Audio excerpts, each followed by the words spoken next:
Olá, alunos do Colégio Objetivo Alto Padrão. Aqui é a professora Érica e hoje nós vamos conversar um pouquinho sobre noções de ortografia e semântica. Lembrando que esse conteúdo aqui ele antecipa a próxima apostila, até porque nós já finalizamos o conteúdo programático da primeira. E aí nós vamos abordar aqui uma questão muito importante, até para nós começarmos já a aprimorar a escrita dessas redações que têm aparecido com desvios ortográficos e antecipar também questões importantes dos grandes vestibulares, que costumam associar a noção de semântica à noção de ortografia. Então vamos lá. Hoje não vai dar tempo da gente falar sobre os parônimos, né? Segundo o tópico aqui da nossa aula. Hoje o foco serão os homônimos, palavras, portanto, que apresentam aí sons ou grafias semelhantes. Antes disso, a gente vai retomar um pouquinho as noções básicas de semântica, até para não partirmos aí da metade do conceito, né? Não nos custa resgatar. Então, as noções de semântica que resvalam as classes aí morfológicas, as classes de palavras, elas estão sempre aplicadas a um contexto, né? Uma palavra, por exemplo, ela pode ter um significado equivalente ou semelhante ao de uma outra palavra. E aí nós teremos um campo semântico aí que nós chamamos de sinonímia. Por exemplo, a palavra fiel, ela é sinônimo da palavra leal. A palavra oferecer pode ser sinônimo de dar, de dedicar, né? E nós temos aí outros exemplos, oferta como dádiva, donativo, doação, tristeza como um sinônimo de melancolia, alegre pode ser sinônimo de contente, mas também pode ser sinônimo de feliz, dependendo do contexto, né? É bom lembrar que não existem aí sinônimos perfeitos. Nós temos campos de sentido que podem ser equivalentes ou não. É por isso que eu dependo sempre do contexto do meu texto, ou seja, onde essa palavra está. É isso que vai acabar determinando se ela tem, né? Se ela tem ou não uma concepção aí sinonímica na forma como ela é utilizada. Então, o contexto ele é mais importante do que a classificação da palavra, né? Aquilo que a palavra é, tá? Ao mesmo tempo, nós temos aí as palavras cujo campo semântico sinaliza um antagonismo, né? São palavras contrárias, palavras, portanto, que designam conteúdos imediatamente opostos. Lembrando que também nós não temos antônimos perfeitos, ou seja, uma palavra pode ser o contrário da outra, mas dentro de um mesmo contexto ela pode não servir para significar aquilo que queremos dizer. Lembre-se sempre daquela questão da FUVEST que eu cito para vocês, né? Havia um texto que falava sobre um comportamento político reacionário. E aí a maioria achou que o antônimo de reacionário seria revolucionário. Não, né? Reacionário é para trás. O antônimo disso seria progressista, numa postura política. Óbvio que eu preciso entender o contexto em que a palavra ocorre para poder verificar se existe ou não um antônimo para ela, beleza? Nós temos aqui antônimos num campo de obviedade até, que vocês estudam lá no 5º ano normalmente, né? Alto, baixo, amor, ódio, construir, destruir, antônimo de dar, tirar, antônimo de fiel, infiel, antônimo de leal, desleal, de perto, longe, de riqueza e pobreza. Esses são campos bem simplistas, né, da antonímia. Isso pode aparecer no vestibular de formas mais complexas aí, tá?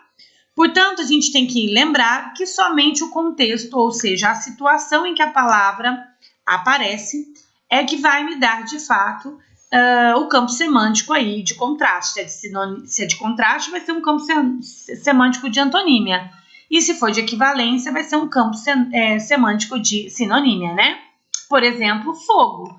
Essa expressão, quando ela é usada, né, aleatoriamente no ambiente, está passando alguém, está gritando fogo, essa palavra vai indicar que ocorre um incêndio, né? Que há ali, portanto, um incêndio, algo em chamas. Mas essa mesma palavra dita, por exemplo, por um fumante, pode indicar simplesmente que ele quer que alguém acenda o cigarro dele. Ou, por exemplo, quando eu digo, nossa senhora, essa sala está fogo, tanto pode oferecer um significado de que a sala está quente ou que os alunos estão agitados, enfim, está difícil de dar aula. Veja que esta mesma palavra, portanto, ela vai caminhando para efeitos semânticos distintos à medida em que o contexto é alterado, beleza? O mesmo acontece com a palavra fiel. Aqui eu vou dar um outro exemplo básico. Bentinho acreditava não ter uma esposa fiel. Ou seja, fiel aqui está como sinônimo de fidelidade. Se eu fosse substituir aqui, eu teria que substituir por uma palavra, um adjetivo que equivalesse aí à noção de ser uma mulher que mantém, portanto, a sua fidelidade. Aqui nós já temos um outro sentido. É muito importante jogarmos com o apoio da fiel. Vejam que esse F está até maiúsculo e aqui eu estou me referindo a uma torcida organizada. Isso aqui é um adjetivo, isso aqui é um substantivo próprio, beleza? O pastor elogiou a perseverança do fiel. Neste caso aqui, não é a mesma noção de fiel que nós temos aqui. Aqui, sim, uma noção de fidelidade. Uma mulher que mantém, portanto, o seu laço matrimonial aí. Aqui não. Aqui já é aquele que crê, né? A perseverança do crente. Poderíamos substituir aqui, né? Fiel como aquele que acredita naquele desígnio de fé. Beleza? Então, vejam que sem o campo semântico eu não tenho como fazer uma análise aí. Sem o contexto eu não tenho como fazer uma análise do campo semântico, ok? Olha lá, isso aqui é uma questão também de vestibular. Aí, Mina, vai passando o celular. 99, 25, 16, 32. Então, olha só. O celular aqui, no campo semântico, tanto pode estar designando o aparelho em si, ou seja, como se trata de um roubo, é óbvio que o ladrão está pedindo o aparelho celular. Mas ela entende celular como sinônimo de número. Então, veja que eu tive uma associação aqui de campos semânticos. Para a menina, celular é sinônimo de número. Para o menino, é sinônimo de aparelho telefônico. Por isso que nós dependemos sempre do contexto para chegarmos aí a uma conclusão, tá? Olha lá. Por favor, me dá esse espetinho. Então, olha só. A pessoa entendeu literalmente. Aqui, a noção de sinonímia está muito mais relacionada, por exemplo, ao sentido denotativo, que é o que a palavra do que ao sentido conotativo, que é aquele sentido que a gente infere a partir da palavra. Nós já aprendemos isso aqui é uma metonímia. Parte pelo todo, né? Isso aqui também é uma figura de linguagem. Vamos lá? Relações semânticas e ortográficas entre as palavras. Noções de homonímia. Homonímia ou homônimos são palavras que apresentam, né? Ou mesma grafia ou mesmo som. Então, para uma palavra ser considerada um homônimo, ela vai ter que ter ou a mesma grafia ou o mesmo som, ou ambos, ou seja, é a palavra que apresenta a mesma grafia e mesmo significado. Neste caso, gente, se a palavra apresentar a mesma grafia e a mesma pronúncia, nós temos o que nós chamamos de homônimos perfeitos. Os homônimos perfeitos são palavras que coincidem tanto graficamente quanto sonoramente. Então, vamos observar. Mesma grafia, mesma pronúncia, ou seja, mesmo som. O Vale de Santarém é lindo. Quanto vale o preço da amizade? Esse vale aqui, esse primeiro exemplo, diz respeito à região. É uma região, beleza? Esse segundo exemplo aqui é do verbo valer. Então, nós temos aqui um substantivo e aqui um verbo. E a pronúncia é exatamente a mesma, tanto quanto a ortografia também é a mesma, configurando, portanto, um caso de homônimo perfeito, tá? O rio corria manso, né? O rio aqui é sinônimo de riacho. Às vezes, rio com gosto, né? Aqui tá no sentido de riso, beleza? Então, são palavras, de novo, aqui eu tenho um substantivo e aqui eu tenho um verbo, tá? Então, vamos até colocar aqui substantivo e aqui verbo. Aqui substantivo e aqui verbo. Então, duas palavras cuja pronúncia e grafia são idênticas, nós, enquanto estamos lendo, não vemos nenhuma diferença nelas, mas que apresentam sentidos diferentes, remetem, portanto, a campos semânticos distintos, beleza? São muitas as palavras que apresentam essa relação semântica, né? Por exemplo, eu amo do verbo amar e ele é meu amo, né? Vamos pegar aqui esse outro exemplo, o pronome nós e o nós, plural de nó, por exemplo, é preciso desatar os nós, né? Por exemplo, pus e pus do verbo pôr, saia, dessa que nós vestimos, e saia do verbo sair, tem exatamente o mesmo som e a mesma ortografia. Ou seja, todas essas palavras são consideradas aí o que nós chamamos de homônimos perfeitos, porque tem mesmo som e mesma grafia, ok? Nós temos também palavras que apresentam apenas como equivalência aí ortográfica ou sonora ou fonética um dos elementos, ou seja, a palavra pode ser apenas homógrafa, ou seja, ela pode ter apenas o mesmo som. Neste caso, ela será apenas homógrafa e ela será heterófona.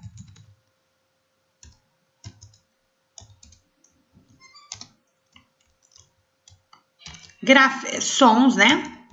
Diferentes, ou seja, esta palavra, no caso das palavras que são só homógrafas, elas apresentam aí mesma grafia e sons diferentes. Então vamos lá. Para onde vais? Para onde vais? Para essa máquina. Neste caso, a ortografia é exatamente a mesma, mas a pronúncia não. Nós temos outros casos em que as palavras são homógrafas, mas têm sons diferentes. Olha essa aqui. Dúvida e duvida. Fábrica e fabrica. Governo e eu governo. Pôde e pode, né? Tem uma que a gente fala e com muita frequência, né? Colher, vou colher as frutas. E aquela ali é a minha colher. Não existe diferença na escrita entre colher e colher, mas as pronúncias são distintas. Por isso que são palavras, portanto, homógrafas. No entanto, são heterófonas. Heterófonas. Tem sons diferentes, beleza? Alguma dúvida, podem me chamar lá nos fóruns, eu abro sempre um fórum depois da aula para que vocês possam postar as dúvidas de vocês, ok? E nós temos também o caso de palavras que apresentam homofonia, ou seja, são palavras homófonas, e heterógrafas, ou seja, elas têm escritas diferentes, éter, outra escrita, e sons iguais.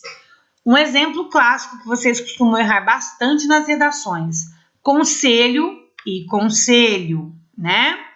Conselho com S é de aconselhar, o conselho com C é de reunir. Ele estava sem dinheiro, isso aqui é uma preposição, né? Dele sem escudos. Neste caso, nós temos um numeral. Percebam que não há diferença na pronúncia entre essas palavras, embora elas sejam escritas de modos muito distintos, tá? E vamos chegar aqui ao último tópico da aula, que é a escrita dos porquês, que acaba sendo a dica da aula de hoje. A gente não consegue carregar vídeos muito longos aqui no canal do YouTube, então o que eu faço? Eu vou segmentar esta aula. Primeiro o homônimo, depois a gente vai falar dos parônimos, ok? Então, vamos lembrar que nós temos aí as escritas distintas dos porquês.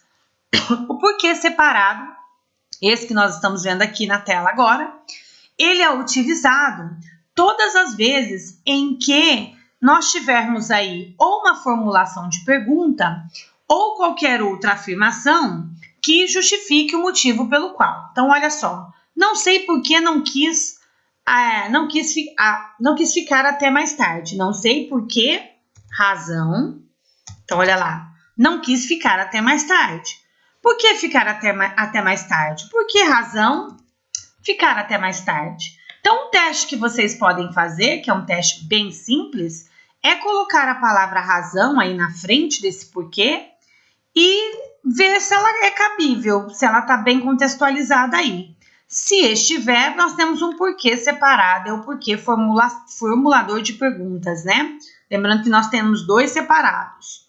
Depois, nós temos também um porquê separado, e esse quem gosta muito de cobrar é a Banca Vunesp, porque justamente ele é usado, né, na subordinação. Vocês vão ver isso no segundo médio, os alunos do primeiro aí vão aprender este uso do que no segundo médio. Os alunos do terceiro já viram e estão revisando esse conteúdo este ano. Então vamos lá. A rua Por que passei ontem, a rua Por que passei ontem não era parecida com esta, né?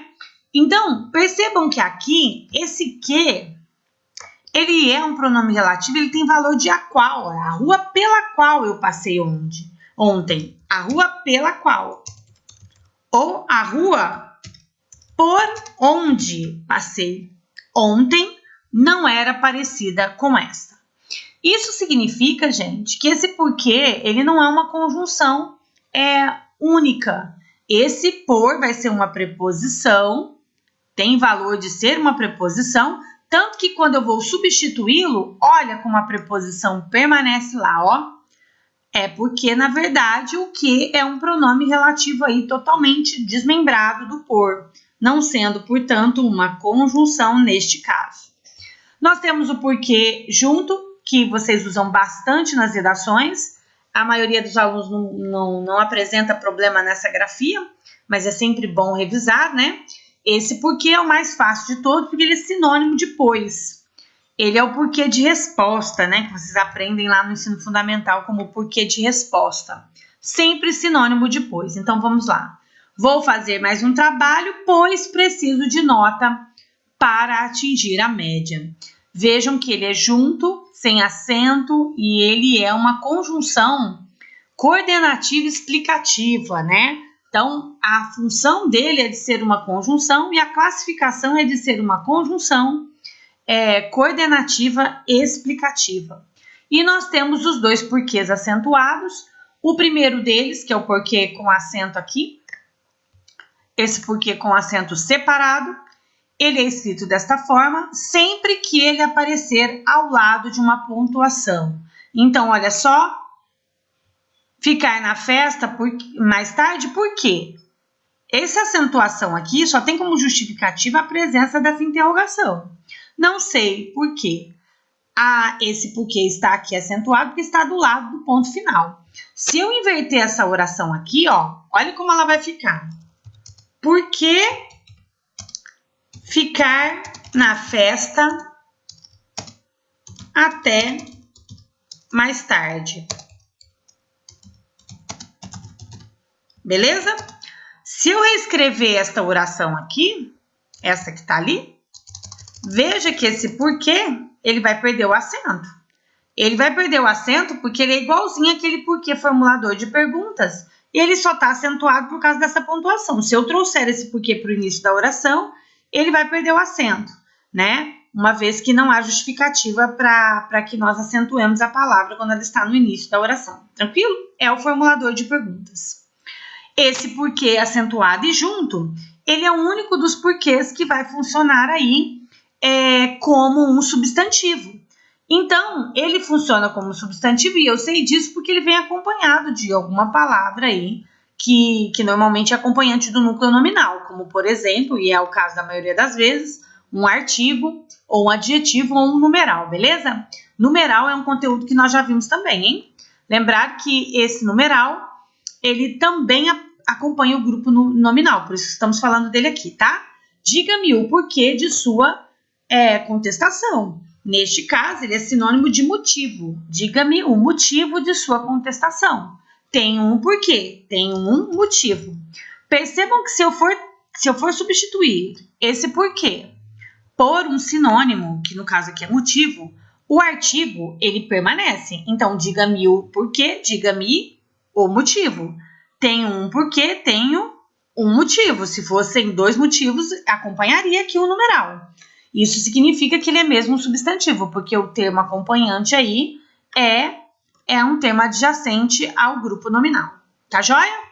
Então, para finalizar a nossa aula, só lembrar de mais um grupo aqui de palavras que têm o mesmo som, só que grafias diferentes, que costumam também causar dúvidas aí nos alunos, né? É o mal com U e o mal com L. Mal com U é sempre o contrário de bom. Mal com L é sempre o contrário de bem e tem valor de advérbio, né? E isso me ajuda na hora de escrever corretamente ou de colocar corretamente essas palavras num texto. Sua tristeza é um mau sinal. Estou em dúvida, não sei o que é aqui. Sua tristeza é um bom sinal. Então, é só eu fazer aqui o contraste com os antônimos. Mal com U é antônimo de bom, mal com L é antônimo de bem. Como bem e durmo mal. Obviamente que aqui o contraste fica bem nítido. Meu bem, meu mal. Mal de Alzheimer, bem de Alzheimer. E não bom de Alzheimer. Veja, bem feito, mal feito. Tranquilo, gente? Neste caso, eu posso usar o grupo de antônimos para poder chegar aí a uma conclusão, caso eu tenha dúvidas sobre a escrita. Mal sempre antônimo de bom e mal com L sempre antônimo de bem. Até a nossa próxima aula. Sobre parônimos, lembrando aqui que a nossa próxima aula tem como conteúdo os parônimos que estão aí na continuidade desses slides, mas eu vou interromper a nossa primeira aula por aqui, tá joia? Eu vou abrir um fórum para dúvidas e também estou postando material de apoio para esta aula. Até breve!